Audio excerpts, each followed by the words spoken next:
Alright, good evening everybody.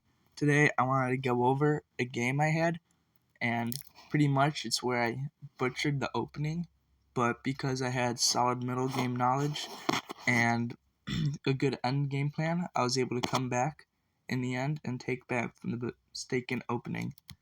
So, let's begin. Now I already reviewed this on my own, let's go all the way back to the beginning.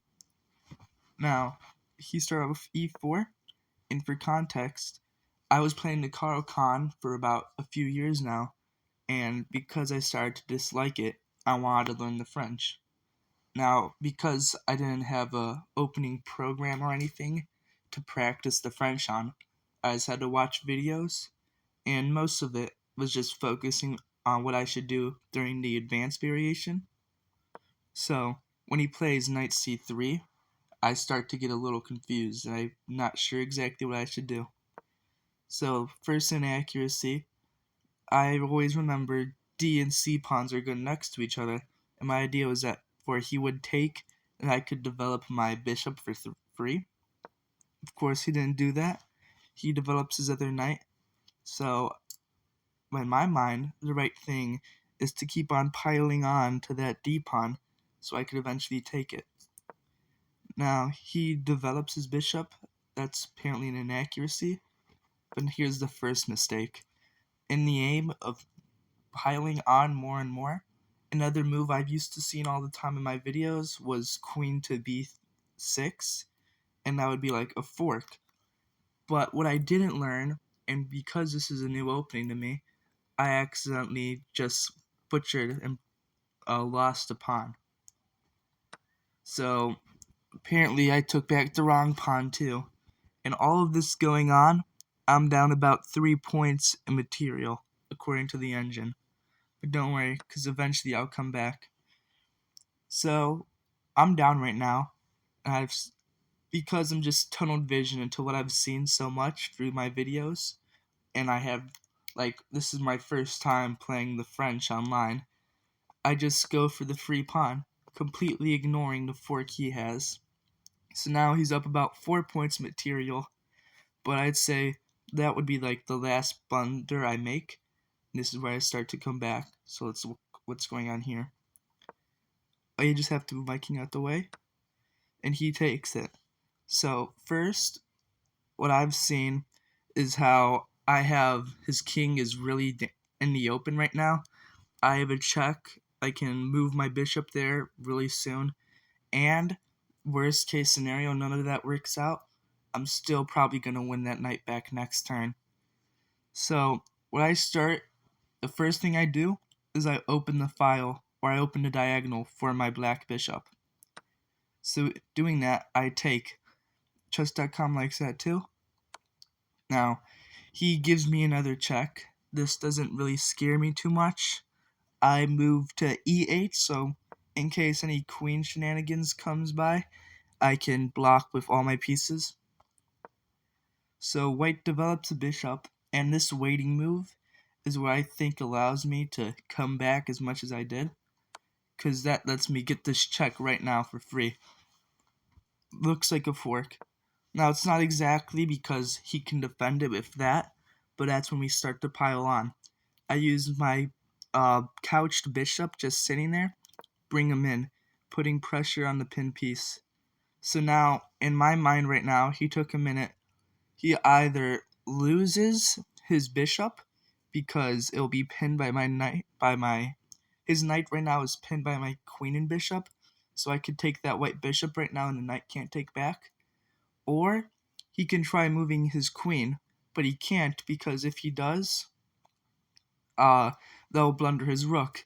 Then finally, if he castles, that will pretty much take the second defender off the knight that's necessary, so then I can win the knight back. So he does that, and it says it loses a knight. I'm pretty sure I didn't take though. Let's see. Yeah, he had me checked, so I couldn't. So it says that's an inaccuracy, but I kind of like it because I developed my knight. My bishop's already on an open diagonal. I mean, I already thought it was fine. I didn't really see the need for that too much. So let's see. Besides, I did that. Now, this gives away. I wouldn't say this was the absolute worst move ever, because right now, I'm pretty sure he's like up about 4 points of material. So, if I were to take back, he would still have a pawn up, and then he could force a queen trade right after. Except, the one thing he must have forgot about is how as soon as I move my bishop and castle my king, or move my king, because I'm going to capture the bishop, his knight's going to die really quick. So I don't think this is the worst blunder in the world, but it's still a really bad mistake, and it's going to help sway it in my side. So I see this. I take the king, and I anticipated the queen trade. I don't mind it, though. I'll take it. Also, I get to ruin a structure a little. Afterwards, it says taking it's a mistake, but I could trap the piece the next move anyways. Plus, I get to put his king in the middle of the board. I don't really think that's a miss. I'm not really losing anything. So he takes it, losing his castling rights. And then this is when I start to get back. I develop my bishop, revealing the attack on his knight. So he does whatever he wants, loses a bishop. I don't know what that means. I take the knight I see hanging.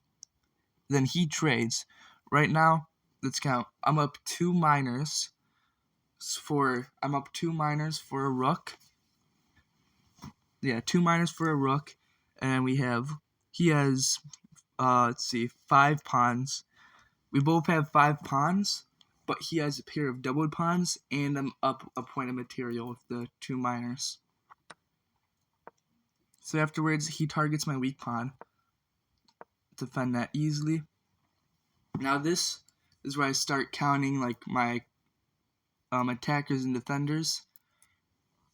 Right now, he's fine, like by himself, so I can just ignore that pin for now and attack the weak pawn. And again, that pawn's still sufficiently defended. I'm not scared of anything. I'm just going to take that free pawn. And then now I have to start defending, because I only have my one defender being the king on the bishop, and he has 2 rooks attacking it. So let's see what I do. I drop back the rook to defend it. Nicely done. He pushes his pawn. This kind of seems like a free tempo for me. I don't really like that move at all. It says it's excellent. I guess it does defend it, but my plan was never to like all hands on getting that pawn anyways. So I move my king so I can unpin it. Still defending the bishop, by the way. And he says, I don't know why that's a good move. That just drops the white pawn in the corner, so snatch that really quick. And then he pushes it again. I'm fine with trading, because at this point now I'm up 2 points of material. I'm really comfortable. So now, since I'm up, what I want to do is trade down, because now this is a forced trade because his rook's on the same file. He tries to push. That doesn't change the fact we get a trade. I think it's more than good, since I'm up so much, and this is definitely a winning endgame for me. I think it's a great idea to trade. He takes the pawn. I don't really care. I still know I can win this. So after that, I don't know exactly why. I'm pretty sure I wanted to start moving up to the H pawn. So yeah, he starts running it forward. I know there's no shot it's running because it's not a passed pawn. I still have the G to take it, worst case scenario. Right now, I'm going to attack the king. And then my idea with this move was that eventually I would want to get my knight to help take the H pawn. But just to secure the 2 pawns, the A and B pawn, make sure the king can't take those, I kind of wanted to make a V formation securing those pawns. So the idea would for me to move my knight. Funnily enough, I get to defend the bishop too for a turn. So then the king, I notice how he starts moving towards me. And my idea this whole time was to defend these pawns and make them strong. So let's say the king ever tried getting behind my pawn structure. I could just push the A pawn to A6, and then I have a little V formation that's secure and nothing can break it. At least not without sacking the rook. So then on the left side, this pawn is nearly secured for me. He can try to do that, but eventually I'm going to get it. Now I have two attackers. That pawn's as good as dead. And here's where that little formation came by. Because that bishop and pawn structure is like so strong and nothing can ever break through it. So once I get this, I can just push my passed pawn. I can hide behind the knight, which I'll do in a minute. Well, the king starts chasing me and I just start pushing, completely abandoning his post. Now, even though I saw the skewer, I mean, it's not that bad. There's still no way I can lose this, even if it's not as quick, but that's fine. So yeah, there you can see I'm cushioning myself, hiding from the rook behind my knight, and then there's no way he can get this. He decides to sack. I never like that. I mean, you're already going to lose. You might as well just try to stall as long as possible with your rook, but I would have forced a trade anyways. So then after this, you see I make my queen, and then I already know how to like queen and king mate, so I just move them out the way, trying to avoid any stalemate. So I try getting a knight move away. I see this bishop. I think I can get a checkmate. I don't see the mate in one, but it's fine because eventually I get into a position where I can just king and queen mate him, even if there's constant mate in two, it doesn't matter. And then boom, that's the game. That proves even though if you have a horrible opening and you completely butcher it, opening can only take you so far, and in the end, what you need is strong middle game principles and know your end games and go through them like a machine. I hope you liked the video. Like and subscribe if you want to see more. Leave a comment. Enjoy.